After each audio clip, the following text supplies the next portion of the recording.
Morning, everyone. Please be seated.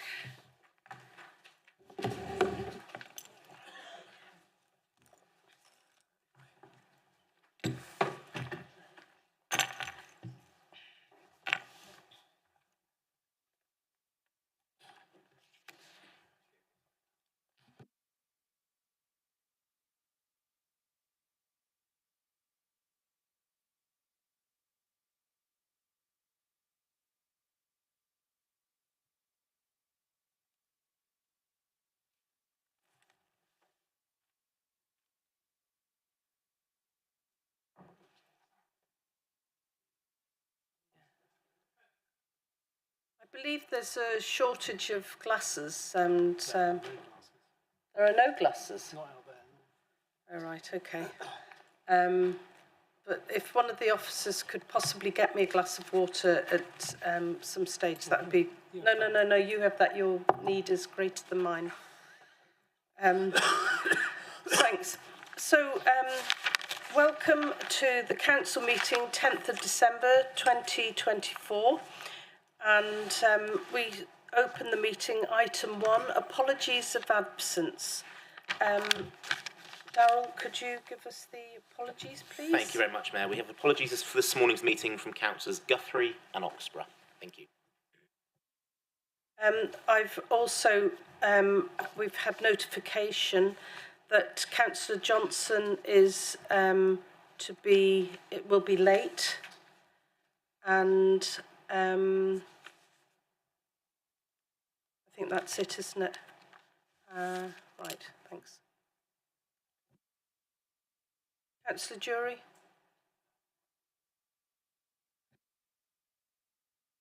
May I remind everyone to put their microphone directly in front of them and not have their laptop obliterating the microphone, please, Councillor Jury. So when I know you're going to be speaking, so you need to get your ducks in a row there. Thank you, Mayor. Duly noted. Duly noted, right. Thanks, everybody. Right, moving on then.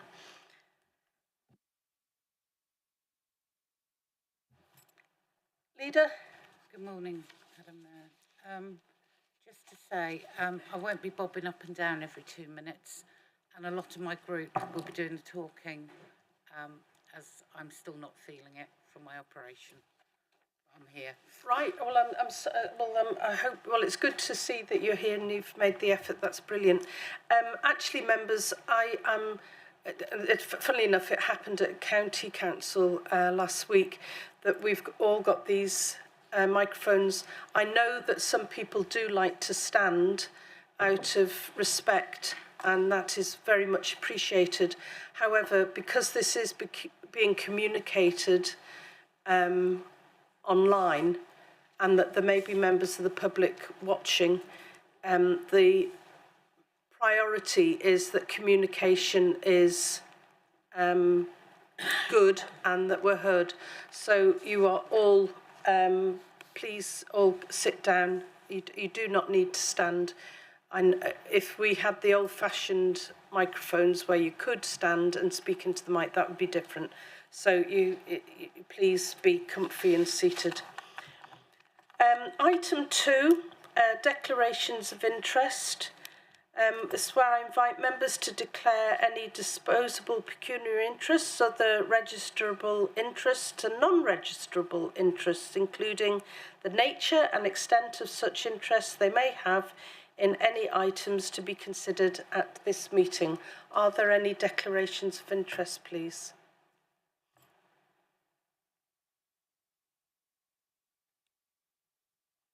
Nope. Item 3, the confirmation of minutes. One set of minutes, the Council of the 1st of October 2024, to be approved as true and correct. A true and correct record of the meeting. Is everybody happy to confirm that this is a true and correct record? May I have a show of hands? Excuse me. Thanks. Yes, Councillor Ewings. Sorry, that's telling me I'm now going hypo. So would Kathy be kind enough to go and get me a couple of biscuits, please? Stop it. Right, if we can all vote, please. I'm not having a good day. All those in favour, it's a true and That is correct. clearly carried for approval of the minutes. Thank you, Mayor. Good, thank you. Right, agenda item 4, communication from the Mayor. I would just like to thank Lorraine Allen for purchasing a gift in lieu of the Mayor and my consort attending a 40th celebration in Germany for the Wrestling celebration. It worked out it would be far too expensive on the Mayor's allowance. So it was really unfortunate that we couldn't go out and celebrate and represent West Devon. However, Lorraine Allen on my behalf, or on our behalf, purchased a gift which is given to, as recognition of our 40 years of twinning. So thank you very much, Lorraine. Also, I will be holding a civic dinner. So if members are wanting to attend, the date is the 12th of April and it will be held at Tavistock Golf Club, and my charity is the Scout and Guiding Movement. So I would hope that as many of you as possible will be able to support the Scouts and Guides at my civic service.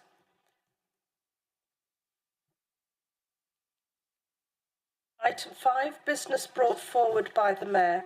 One item is brought forward to this meeting which relates to the 6th month meeting attendance rule. Councillor Ewings is to introduce the item, please. And then we'll take any questions, and there's no limit on the number that members can ask. Then, once all questions have been asked, there'll be a recommendation as set out on the screens, proposed and seconded. And if there is a debate, we can then debate it. Councillor Ewings, are you well enough to... Are you sure? Yeah. You don't want your deputy to do it? No, I can still read, I think.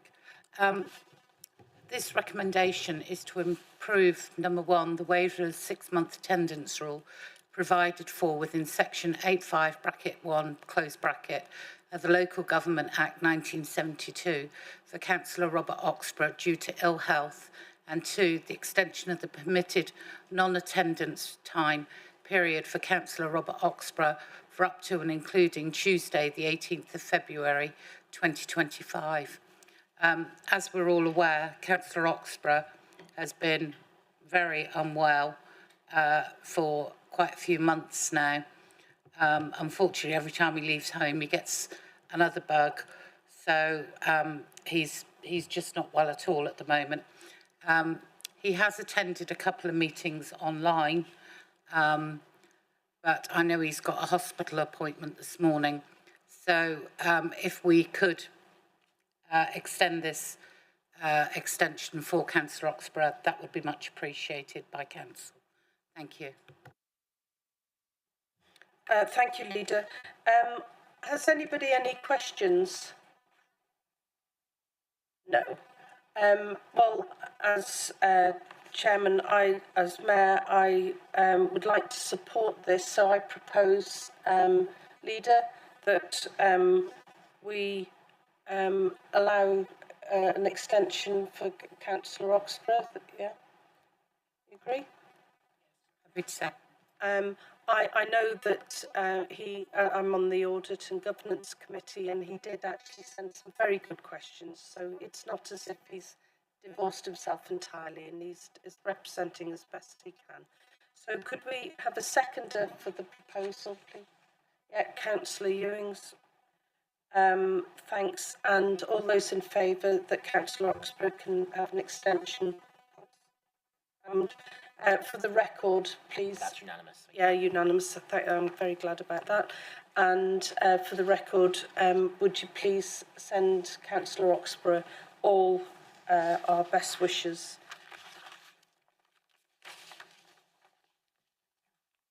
Item 6 is public questions. I have no questions submitted by members of the public. Item 7, questions on notice. No questions on notice have been received by members. For your information, there was a councillor who was wanting to submit a question today, but unfortunately it was too short notice. So just be minded that if you do have questions, make sure you get them in on time and that it can all go through the democratic process. Item 8, motions on notice. 2 motions on notice received. Motion on notice received from Councillor Jury. Councillor Jury to simply move his motion and then invite a seconder for the motion. Would you like to move your motion? Thank you, Madam Mayor. Yes, the motion has been circulated in the minutes and on the screen. I would like to move the motion as proposed. Have we a seconder? Councillor Edmonds. That's it's familiarity breeds contempt. I was going to count Councillor Chris. So is there any debate? Pardon? Oh, right, okay. Sorry, Councillor Jury, can you just introduce it? I'll get into it now. Thank you, Madam Mayor. The motion in front of us, Council, is in response clearly to events that have happened in the recent budget. I guess we shouldn't forget that the inheritance tax proposals that were put forward in the budget also extend to other small family businesses as well. But my particular concern here in West Devon is the effect that this may have on family farms, which are an important part of our economy and also our communities within the area. It's certainly the case, I think, that this proposal within the budget doesn't take account of the fact that farms of the type and nature that occur, particularly in this area, take decades and generations to build up. And that's really why the exemptions have been in existence previously, noting that it does take a long time to build up the land, the properties, the livestock, breeding herds, and so on. I think it also recognises the fact that we all also recognise when we live in this area that farmers tend to be very asset rich and very cash poor. It's not really like many other businesses. It does require a lot of input over a long time. It does involve members of your family to be fully involved in operating the business, and the return on capital is relatively small, meaning that when farmers do pass on their assets to the next generation, there isn't really enough cash flow within the business to be able to pay the inheritance tax bills that may accrue following the recent ruling. So that's really my reason for bringing this, to recognise the position with regards to farms, particularly farms in West Devon, and to support our local farmers and all of the things that they do, which are reflected within that motion, of contributing to food security, contributing to our local economy, our local community's stability, and the custodianship of the environment, biodiversity, and the protection of native species of fauna and flora that they do so well. So I think with that, I'd like to commend the motion to the meeting. Thank you. Thank you, Councillor Jury. Is any member wanting to make comments, debate it? We're open to debate now. Councillor Dexter. Thank you, Mayor. I want to give about 10 seconds about my background. I've worked in agriculture for the last 20 years, plus 20 years. And so naturally it's something close to my heart and something close to my knowledge as well. And I think that the farming community deserves our backing to the best that we can do. I don't think this motion actually does that particular thing justice. Reading the background to it it's inaccurate in many respects, although well intent. I mean, the family farm tax, by that which should be the Agricultural Property Relief Act rather than the family farm tax, as it's said. And there's quite a few assertions here and possibly upsetting. I don't mind the politically based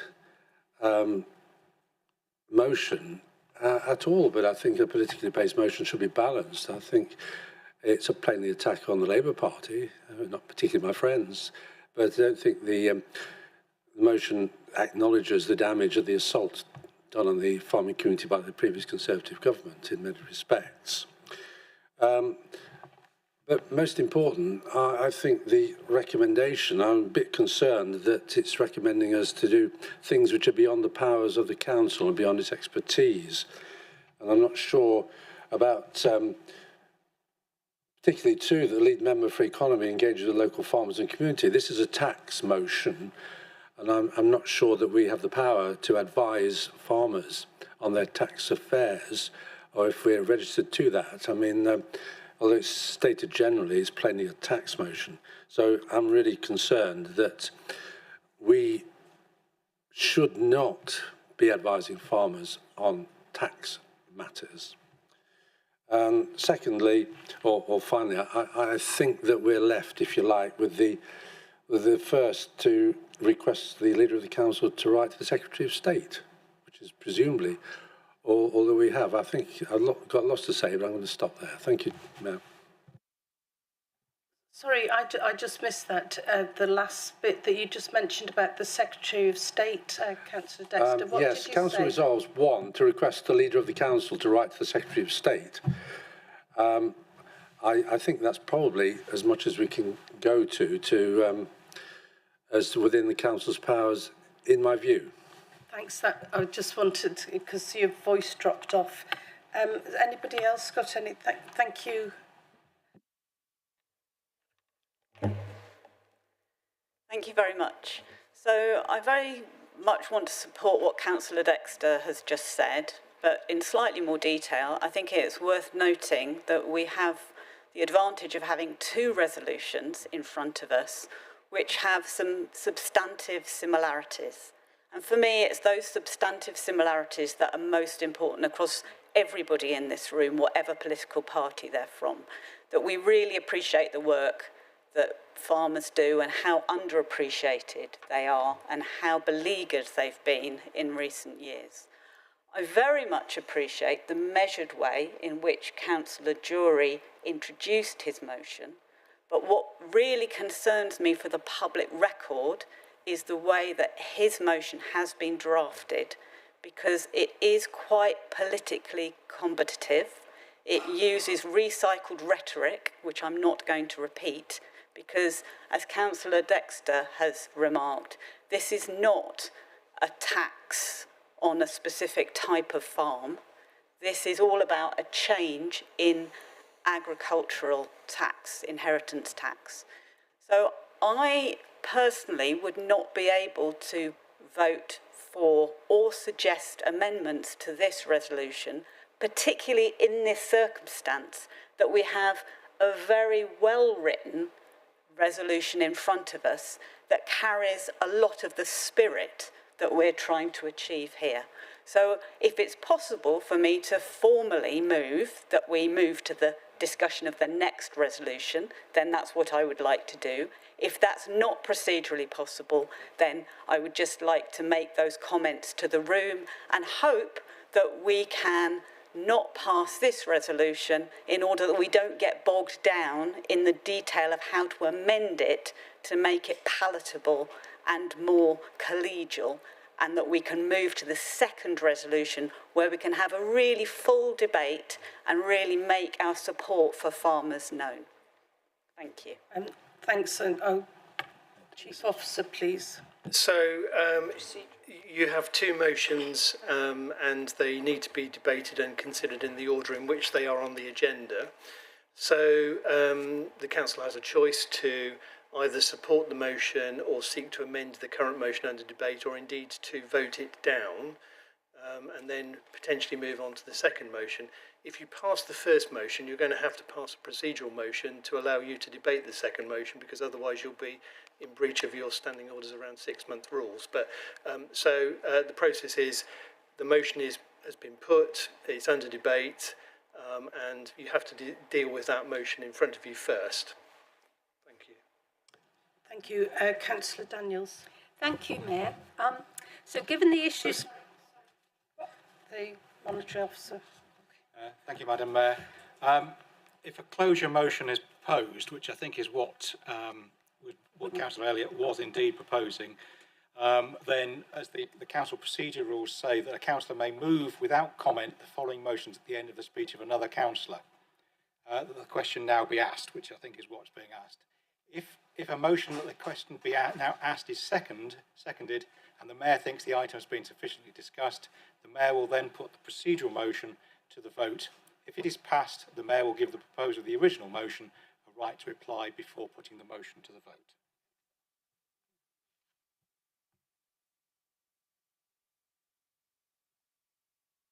Councillor Daniels.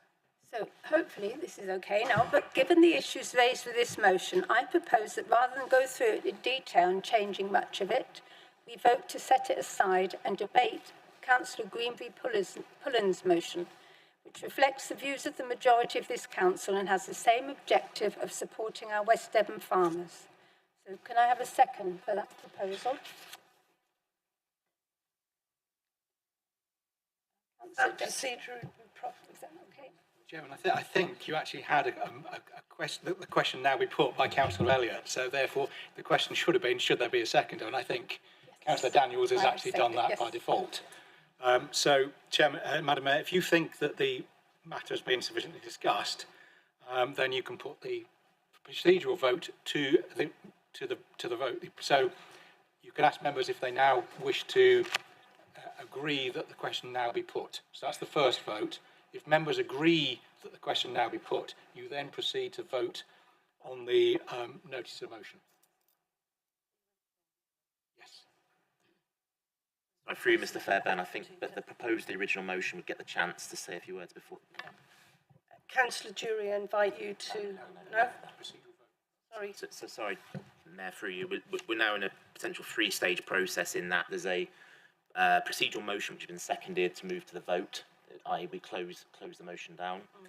After that, if that was to be carried, Councillor Jury, as the original proposer, would get the right to sum up and conclude the debate before the debate on Councillor Jury's motion is then put.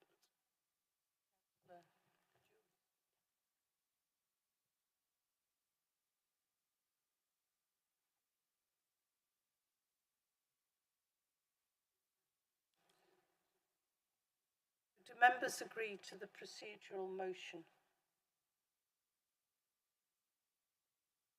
All those in favour?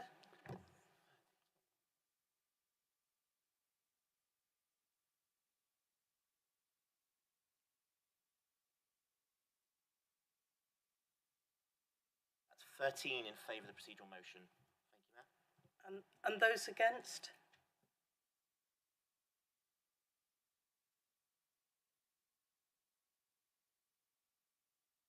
Nine against. So that's carried. Yes, so Councillor Jury, invite you to speak. Thank you, Mayor. I'd just like to come back, if I may, and make a couple of points. Yes, I think there are a number of aspects of the motion which are overtly political, and I think that's because it's a very political subject, the way that it's been introduced by the government. My purpose in bringing this forward is to support local farmers. As I said, they're an intrinsic part of our economy and a really important part of our communities. They're our neighbours and our friends, and I think many of them are very concerned about the way that this policy has been introduced.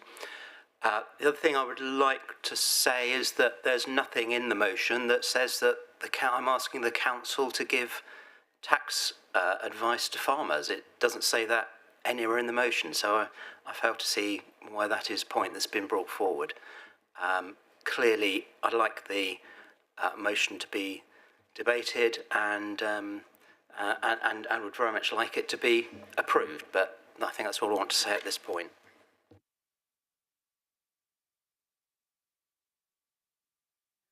Right, I'm now putting Councillor Jury's motion to the vote. All those in favour of Councillor Jury's motion?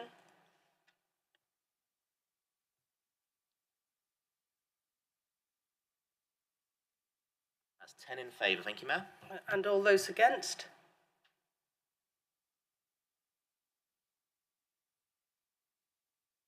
Against. Right, that's carried. So you've lost that, Councillor Jury. We now move on to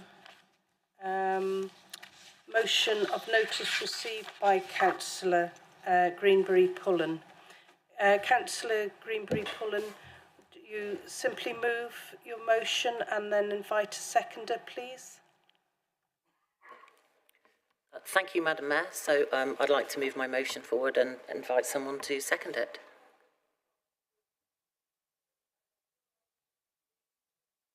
Yep, Councillor West. Everyone. Right. Would you like to introduce your motion, please? Thank you, Madam Mayor. Thank you and good morning to everyone, officers and members. There are aspects of what we've already heard that I think we're probably all in agreement with this morning, which is that there is a broad, sweeping approach to agriculture and the future of agriculture that puts communities and the use of land into question as we move forward. What I would like to do is make it clear that my motion was always written with the intention of it being unified as an apolitical motion. And as we know, we live in a rural community and we're significantly affected by the values that we hold our community by. Just to give you a little bit of personal background, I have also been engaged and know many people in the farming community. I think many of us do. I actually was on a march recently in London and spent a lot of time giving interviews internationally and nationally with various colleagues. We got significant press, an awful lot of support. My concern is really that this broad brush approach to APR, agricultural property relief, and business property relief is really not thought through thoroughly and is not in conjunction, wouldn't be in conjunction with the value and the financial gains that many farmers have locally and nationally, certainly the smaller farmers, and therefore the taxation, although it can be discussed and debated, can be offset. Actually, when we look at the value of the land and the assets of many farms, we're in a position where the income of those farms doesn't equate to the actual potential tax burden that farmers are going to inherit. This isn't an additional inheritance. This is not just the person's home. This is food security for our nation. This is something that was brought in the Second World War. It was to secure food security for this country. And we're currently facing situations globally which do put that into question. We only provide just under 55% of the nation's food locally in this country. And when I mean locally, I'm talking on a global scale, not regionally in the UK.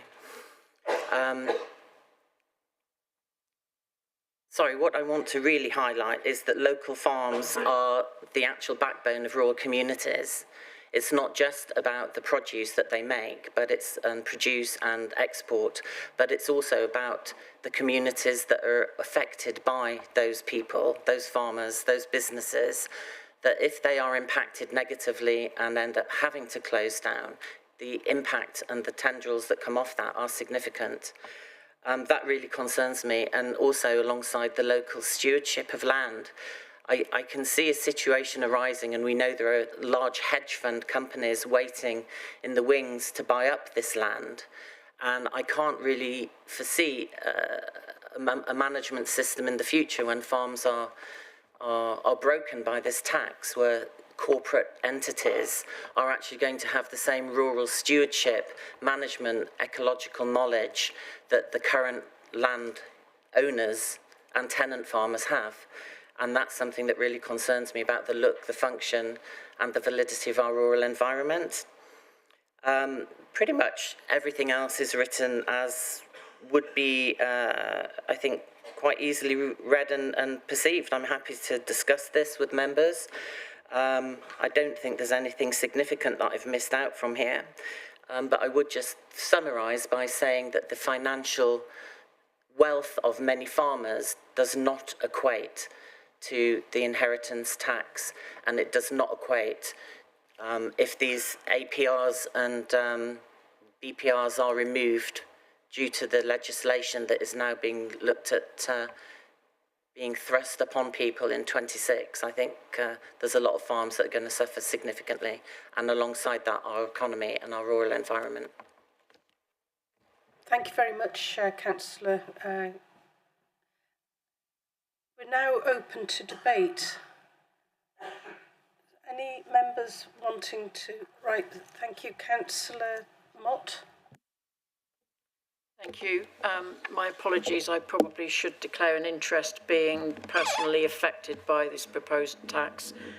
And I promise not to get on my particular soapbox on this topic. As you know, I can all spoke for hours on the subject. However, I do have a problem with number one, where the council resolves to seek changes to the tax. I don't believe that is within our remit or our power to do that. So I would suggest that that needs a bit of a tweak. And that's, yeah, I won't get on the box with this one, thank you. You all know my position on this one, thank you. Okay. Councillor Greenbury-Pullen. Thank you for your response. What I would like to just clarify is that I don't think we should be advising on changes of taxation. If that's been understood, then that's misunderstood. What we should be doing, I think, is writing to the Chancellor, the Minister, and ensuring that there is a review of this new legislation to ensure that it's thoroughly thought through and appropriately placed within the voting community. Sorry, Councillor Mott, My apologies, Mayor, just for clarity, that's not what is before us at the moment.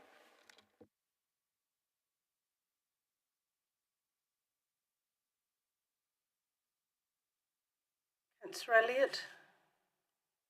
So I think, as I've said before, most of us in this room are very much in support of farmers, and so in the interest of collegiality, I'd like to propose a simple amendment, which is that we combine 1 and 2 of the recommendations so that 1 and 2 become, and Mr. White might need to help me a little bit with the drafting, but that the Council resolves to write to the Chancellor, Rachel Reeves, urging her to reconsider and significantly modify changes to the agricultural property tax on family farms, so that we basically put number 1 underneath number 2, so that we've got a merged resolution there.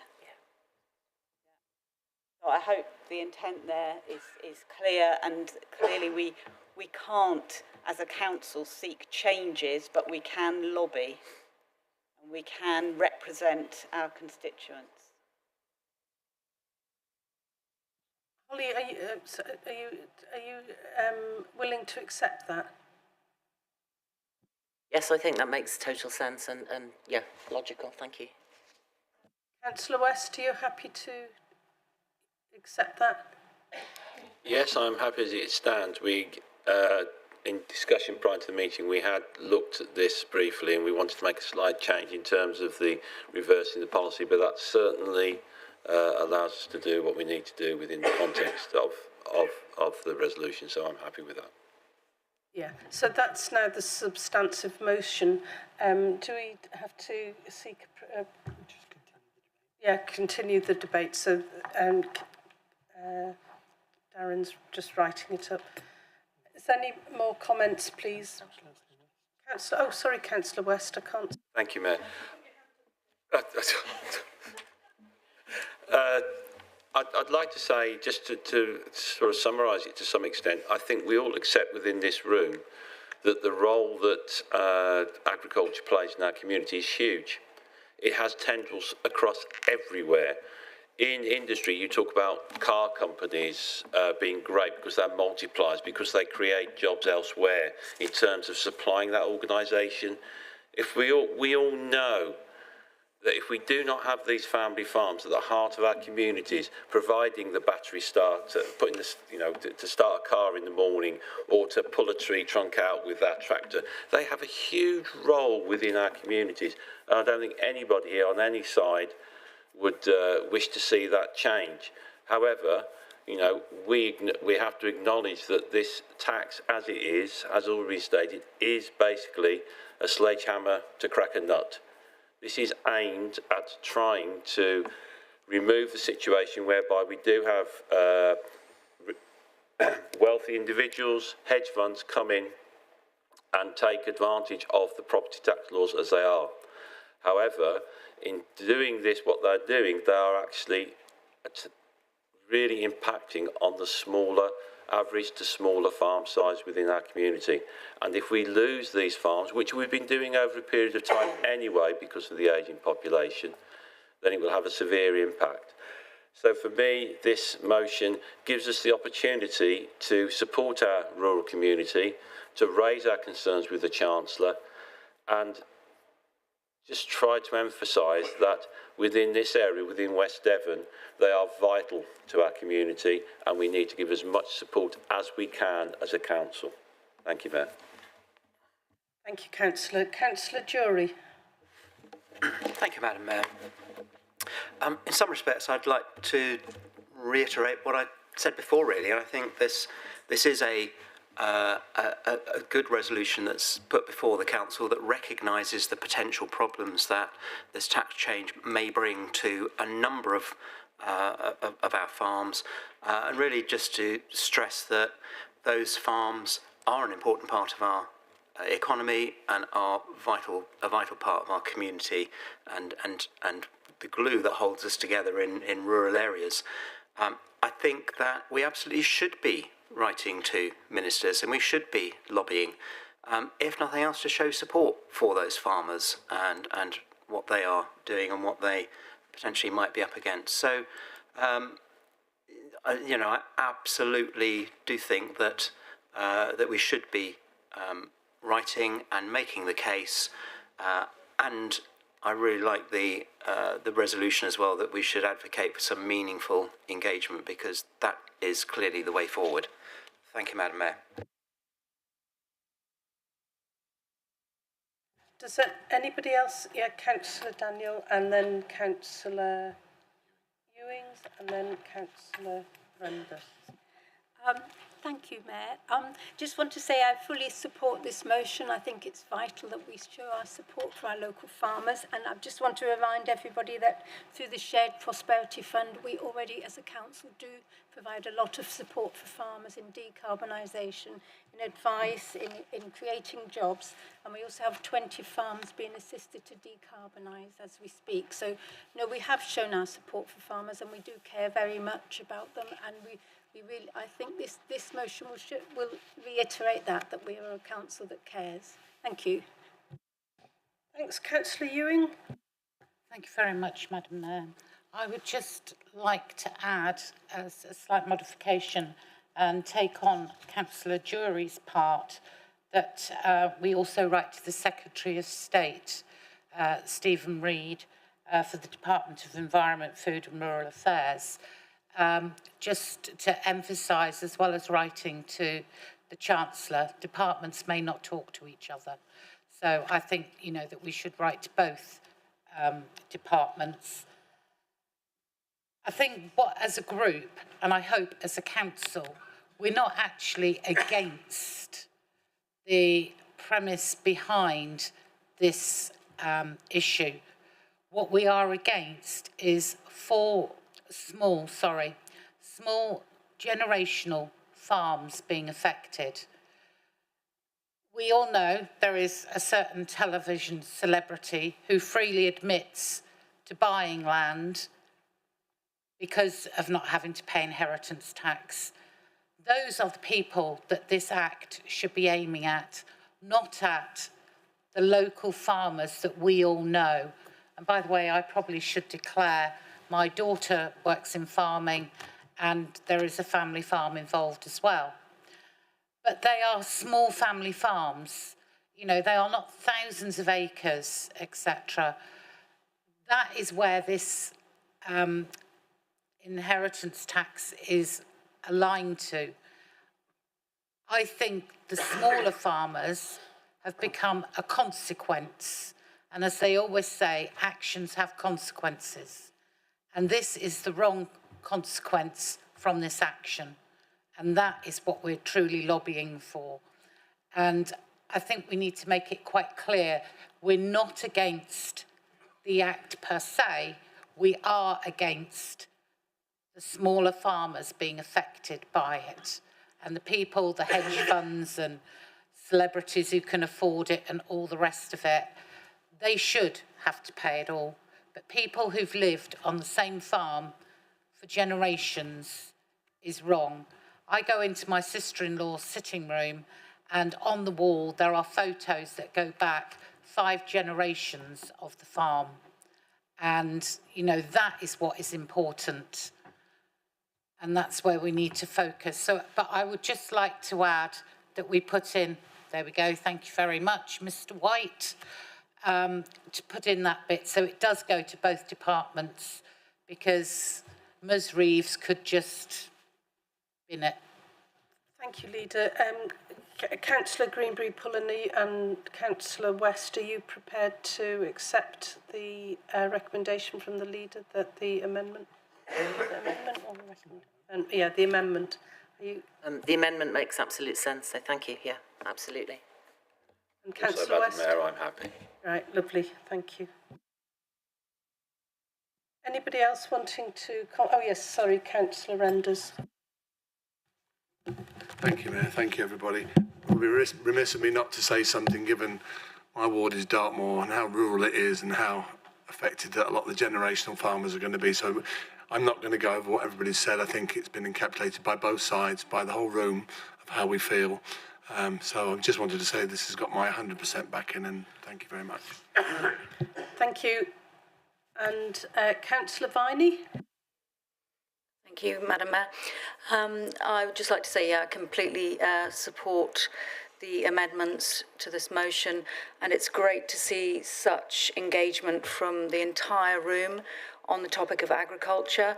And as we are all so concerned about the welfare, especially of the small farms, I would like to see us supporting regenerative agriculture, which will really have an impact on the profitability of these farms going forward.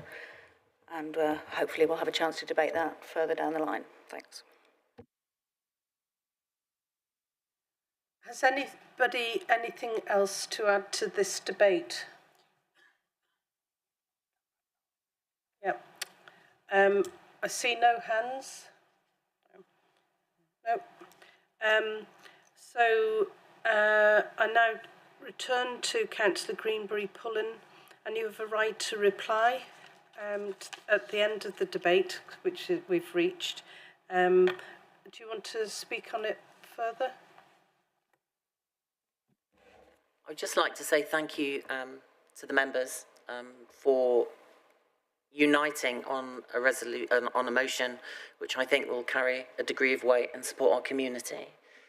The only personal comment I would make is that whilst at the event and speaking to farmers on one of the coaches as we left Devon and went to Westminster, there was a farmer sat next to me and we were discussing this. His father was in the last weeks, potentially, of his life. And he broke down in front of me, in front of everyone on that coach. And to me, that really carried a lot of weight in why we should unite as one council to represent our community. So I just wanted to pass that on because his voice isn't here to articulate that.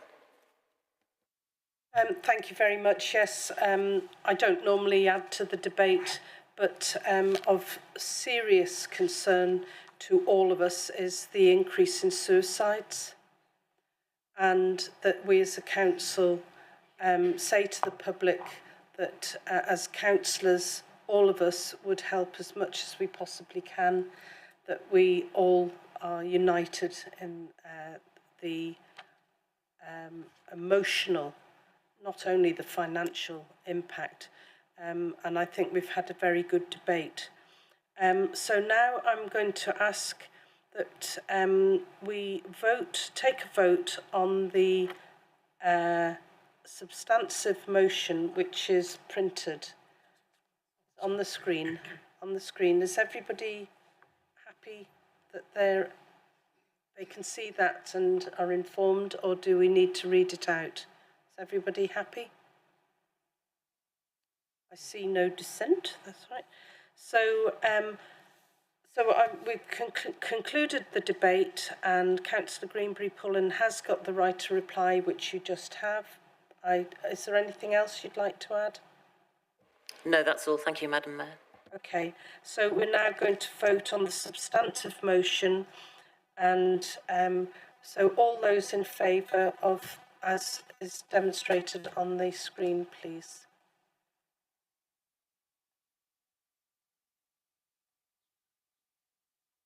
That's unanimous. Thank you, Mayor. So thank you very much, and I thank everybody for their debate. We now move to item 9, which is the committee minutes. I call on Councillor Kimber to present the minutes of the Overview and Scrutiny Committee of the 15th of October 2024, please. Thank you.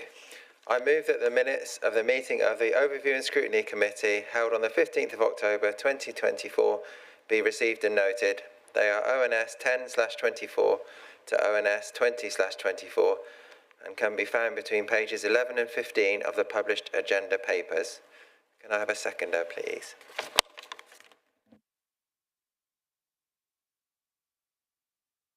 Have we a seconder? Oh, Councillor Casbolt, thank you very much. Is there any debate, any questions? Just noted. Right. Just noted, thank you very much. Moving on to Audit and Governance Committee, and I call upon Councillor Dexter to present the minutes of the meeting of the 22nd of October. Thank you. I move that the minutes of the meeting of the Audit and Governance Committee on the 22nd of October 2024 be received and noted. They are minutes AC 12/24 to AC 21/24 and can be found between pages 17 and 22 of the agenda papers. Do I have a seconder? Thank you. Councillor Cheadle is seconding. Okay, so noted. Right.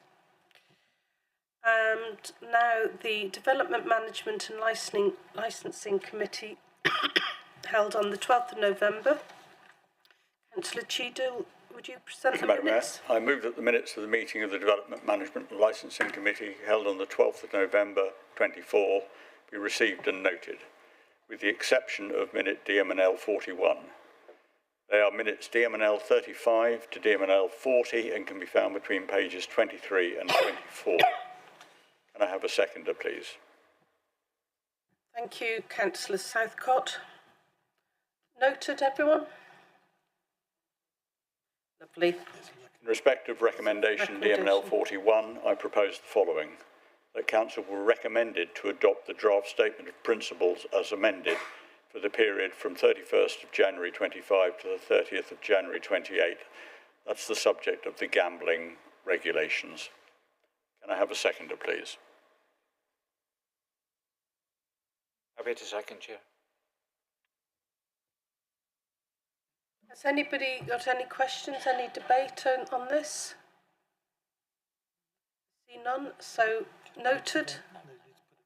Oh, sorry, put it to the vote on that recommendation, sorry. Put it to the vote, all those in favour?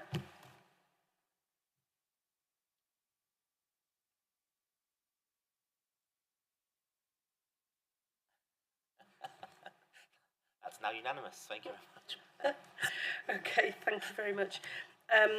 Moving on to the Hub Committee meeting of the 12th of November 2024 and 3rd December 24. Councillor Ewing to present, please. Thank you, Madam Mayor. I move that the minutes of the meetings of the Hub Committee held on the 12th of November 2024 and the 3rd of December 2024 be received and noted. They are minutes HC 35 to 24 to HC 48 24 and HC 49 24 to HC 55 24 and can be found between pages 25 and 30 of the agenda papers and pages 1 to 3 of the separate circulation of the minutes of the 3rd of December 2024. May I have a seconder, please? Happy to second. Thanks. We note there are no recommendations, so we note this, members? Noted. Noted? Okay. Right, noted. Item 10, Polling Districts and Polling Places Review 2024. Councillor Ewings, are you able to introduce this report, please? Thank Are you feeling okay now? Yeah, the alarm stopped going off, so. Right, okay, as long as you're okay. Thank you. Members, this is the follow-up on the Polling District and Polling Places Review 2024 that the Electoral Services Manager sent out to varying organisations, all members and everything else. And I hope that members, I can see quite a few did take place in their area and make comments. The recommendation is that the Council approves the Polling Districts and Polling Places Schedule 2024 as set out in Appendix A, which is to come into effect on the 3rd of February 2025, and 2, notes the submissions made to the Council as part of the consultation on the review of polling districts and polling places in Appendix B. This is basically about accessibility, etc., for a polling district and a polling place. So, for example, Drew Staton, the village hall is going to be closing, so they're going to use the Drew Arms. There's another one that's not quite got a decided place to go on yet, but there are not many changes within this document on the appendices as attached. They are clearly delineated in red, and we can see. As we can see, the officers for the electoral services team have a bit of a difficult time because we cover 3 districts, 3 constituencies in this area, which cover 3 different councils. We work with Torridge, Plymouth City Council and Mid-Devon. So, and for general elections, we don't even work for ourselves, which doesn't seem terribly fair, but we don't. So this is now put in place for elections going forward, and I think, is it after every general election that this is reviewed, Mr. Waxman?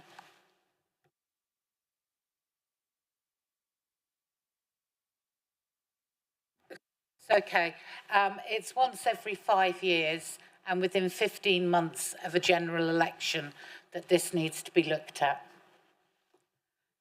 So if anybody has any questions, I'm happy to take them or defer to Mr. Waxman.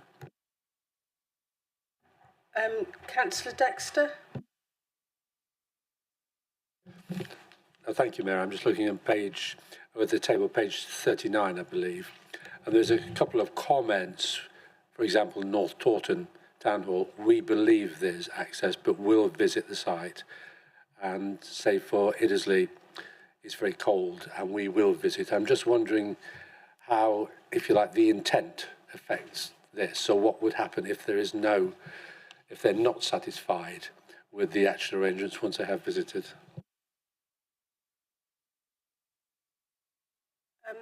Thank you. Have we an officer to answer that question, please? And can you just introduce yourself for clarity, please? I'm Jeff Waxman. I'm the Electoral Services Manager. In answer to your question, we will get round to visit those places. I did go to North Taunton Town Hall for the by-election they had in February this year. And I wasn't quite clear from my visit there what the concern was, but I intend to go back and have another look. Same with Iddesleigh as well. We'll get over there at some point. As I'm relatively new to the job, obviously I'm not as familiar with the polling stations in the borough as much as my predecessor, but I have a plan to get round all of them in the next 2 years. And obviously if there are any issues that I spot, then obviously that will be brought forward to the next review. Thank you. Well, that would probably be very exciting, because in the olden days we used to do a tour. Newly elected members had a tour around West Devon on a coach, and it was fascinating. I think it used to be really good, didn't it, Leader? So I'm sure visiting all the polling stations and that would be fascinating if you're new to the job. Did I see your hand, Councillor Bridgewater? No. I would like some clarification about the Fairway Furnishing polling station, because apparently it's quite claustrophobic, and yet apparently there's not going to be any change. Is there any activity in seeking another area in Tavistock South West, please?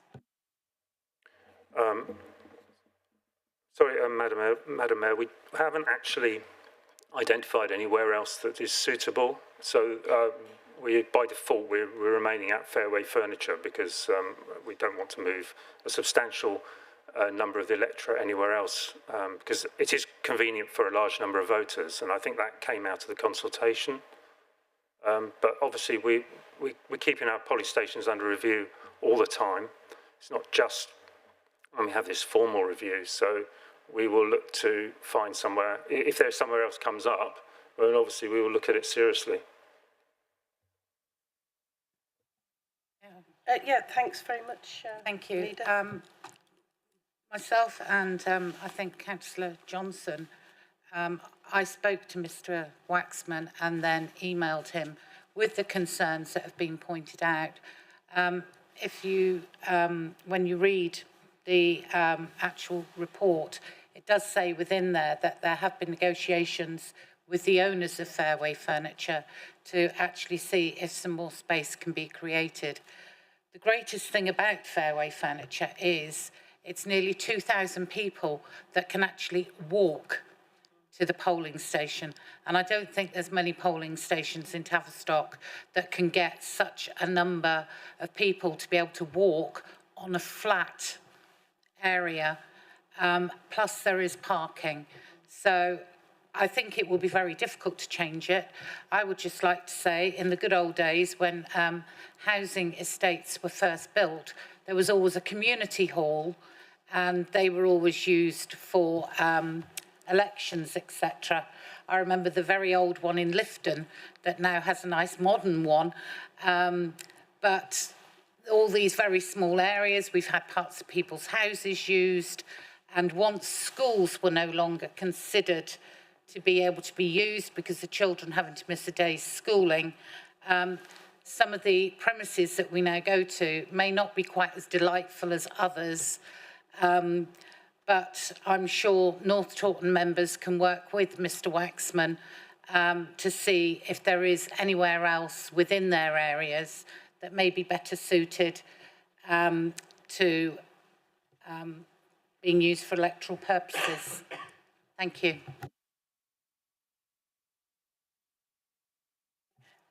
Thanks. We have the recommendation that the council approves the polling districts and polling places schedule 2024 set out in Appendix A, which has come to effect on the 3rd of February 2025. And we note the submissions made to the council as part of the consultation and on the review of the polling districts and polling places in Appendix B. Is there any further debate? Yeah, just need a proposer and a seconder, please. Happy to propose, Madam Mayor. Thank you very much, Leader. Happy to second. Thank you, Deputy Leader. And any debate? No. So should we just put it to the vote then? All those in favour?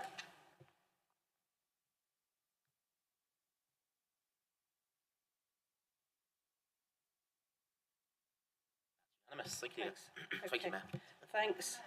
Yes. May I just add, because it's very rare that we see the electoral services manager in this room, because he's normally running around behind us. But just to thank you, Mr. Waxman, and your team for all the work that you do with elections, when everybody's coming in, running at you with papers and then running away again, and all the rest of it, because a lot of the work you do is behind the scenes, and it is extremely rare that we see you in this room. And as we're nearly a full house, I think on behalf of us all, I'd like to thank you and the team for the work that you do for members and for members of the public to be able to carry out their democratic right. So thank you. Thanks, Leader. Yeah, I'd like to mirror that. I was going to thank you. So moving on now to item 11, member appointments. Councillor Ewings, it's you again. Thank you very much. I'm just going to go through them, that the Council is recommended to, with immediate effect and for the remainder of the 2024-25 municipal year, appoint Councillor Chris West to the Hub Committee as the lead member for Climate and Biodiversity. In doing that, we need to appoint Councillor Ursula Mann to serve as a member of the Overview and Scrutiny Committee. Doing that, we then need to appoint Councillor Alistair Cunningham to the role of Overview and Scrutiny Committee Vice Chairman. We also need to approve the transfer of the Hub Committee responsibility for the Council's waste and recycling functions from the Climate and Biodiversity portfolio area to the Customer Experience and Accessible Services portfolio area, which is led by Councillor Jeff Moody. I would also like to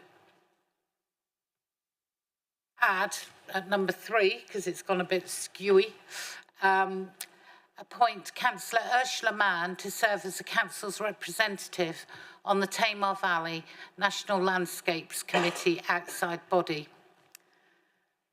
And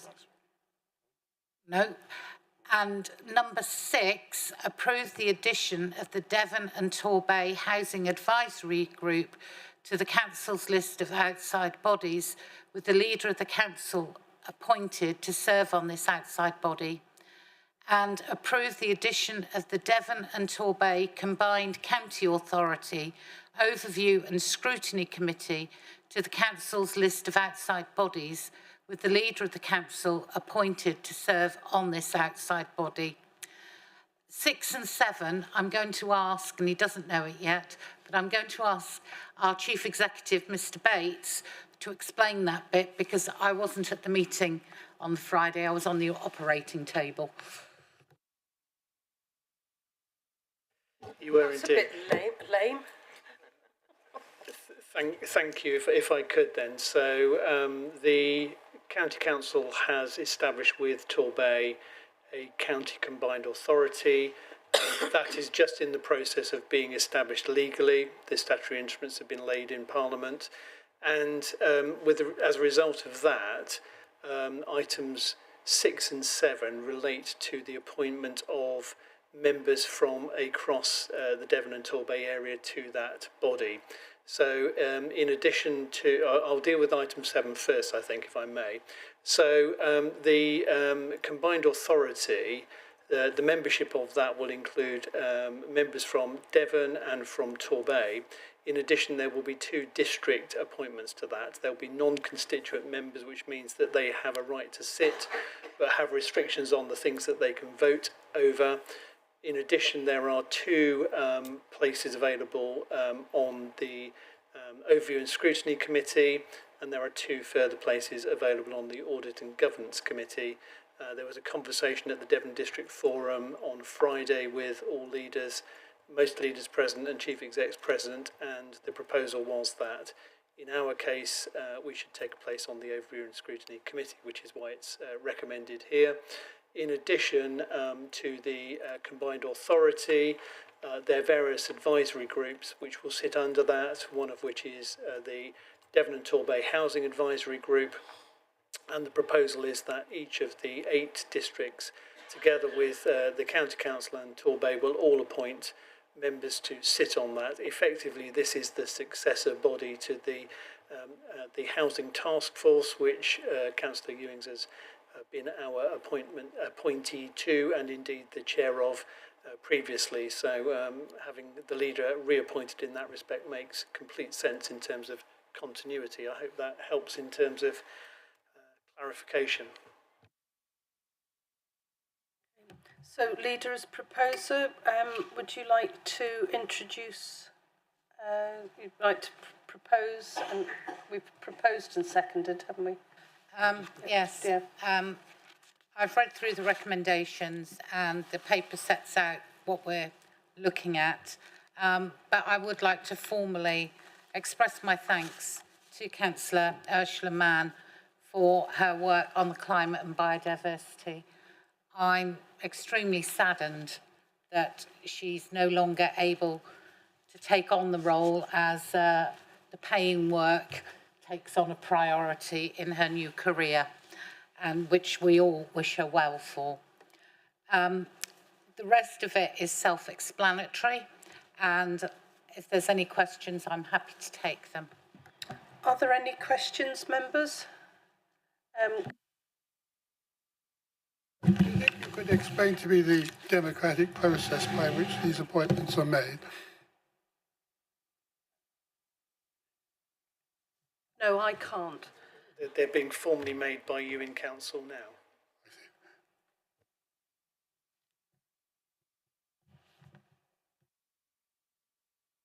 Any other questions? No.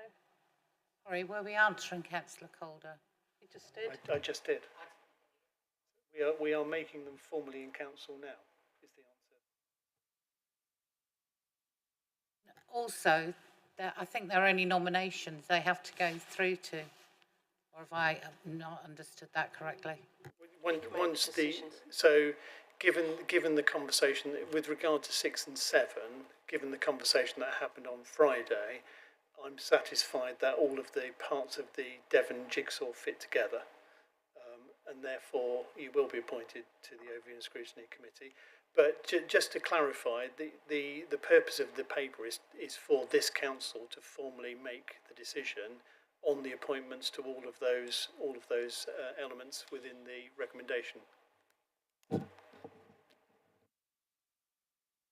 Is everybody clear? Just for absolute clarity as well, we are in effect wedded to a convention as well, whereby all 31 members must serve on one of either the Hub, ONS, and the Audit and Governance Committee. So as a consequence of part 1 of the resolution, there are consequential effects whereby then Councillor Mann will need to sit on one of the 3 committees, and we're therefore, the nominations have been such whereby then it suggests that actually she's become an ONS committee member. So it is a council process, council function, but we are also wedded to that convention. Thank you. Is there any debate? Right, so we put this to the vote. That all those in favour?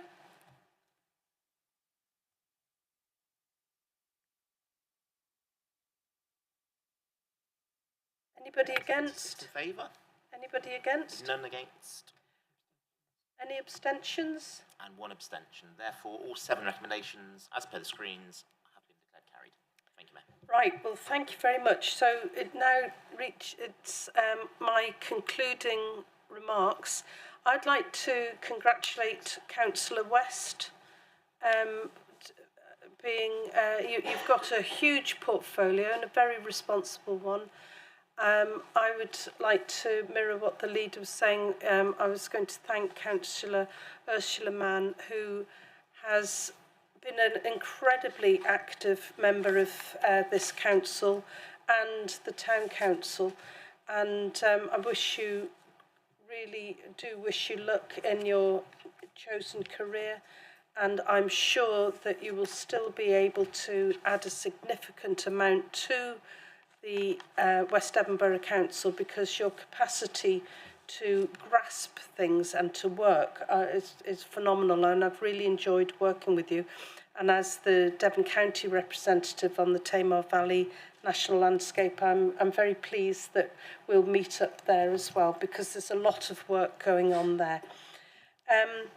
So I thank members for your attendance, and I'm going to close the meeting. We are having a meal, a Christmas meal, which has been organised by officers, and I believe the leader. I've had nothing whatsoever to do with it, so I'm really looking forward to it. I must admit I'm getting a bit peckish. And I would just like to wish everybody, you and yours and your loved ones, everybody a very happy Christmas and a healthy New Year, and just wishing you well, and I hope your daughter gets on well as well today, Councillor Greenbury-Pullen. Thanks. So I close the meeting.